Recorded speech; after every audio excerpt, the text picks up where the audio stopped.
सुरेश भटांच्या शब्दात सांगायचं तर लाभले आम्हास भाग्य, बोलतो मराठी, ऐकतो मराठी आणि खरे आम्ही भाग्यवान। हे सगळं जे काय आहे हे मराठी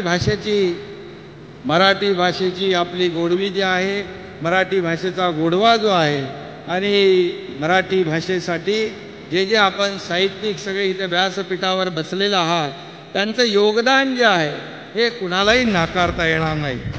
हे 96वे साहित्य संमेलन आहे, म्हणजे इतकी वर्ष मराठीच्या ओढीनं, साहित्याच्या ओढीनं मराठी माणसं संमेलनास हजेरी लावत आहेत। साहित्यावरील विविध प्रकाराबद्दल चर्चा मंथन या ठिकाणी करणार आहेत आणि यापूर्वी देखील त्यांनी केलं आहे। महाराष्ट्र ही संतांची भूमी आहे, साहित्यिकांची भूमी आहे।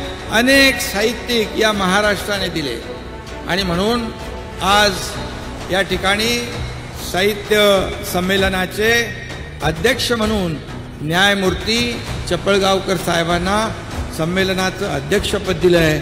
हे सगळ्यात महत्त्वाचं आहे, आपल्या महाराष्ट्राचा गौरव आहे आणि या महाराष्ट्राचं भूषण आहे। सांस्कृतिक लोकशाहीचं एक विराट रूप आहे असं आपल्याला म्हटलं तर वावगं ठरणार नाही।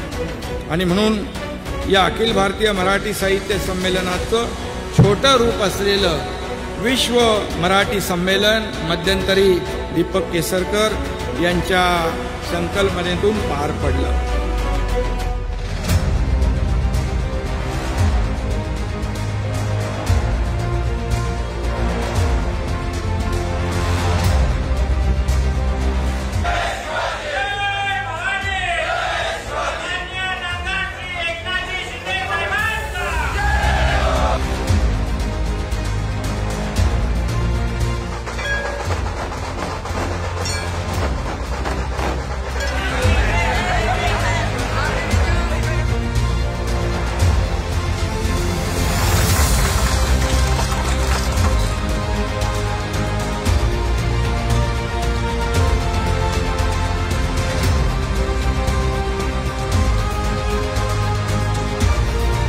आज बघितलं की जागतिक दर्जाचा 3 टेस्ला हे MRI सुविधा या ठिकाणी होती आहे। अतिशय अत्याधुनिक ॲडव्हान्स ती मशीन आहे, लेटेस्ट मशीन आहे आणि खऱ्या अर्थाने मोठ्या प्रमाणावर रुग्णांना याचा फायदा होईल आणि रुग्णांचे डायग्नोसिस आहे त्या अगदी प्रिलिमिनरी स्टेजला माहिती पडेल, अगदी प्रायमरी स्टेजला त्याच्यातले काही जे काही डायग्नोसिस झाल्यानंतर शेवटी आपल्याला पुढचा जो उपचार करणं सोपं होतं, सोयीचं होतं। त्यामुळे त्या दृष्टीने आजची MRI जी यंत्रणा आपण सुरू केली त्याबद्दल मी पुन्हा एकदा आपल्याला मनापासून धन्यवाद देतो, आपलं मनापासून अभिनंदन करतो।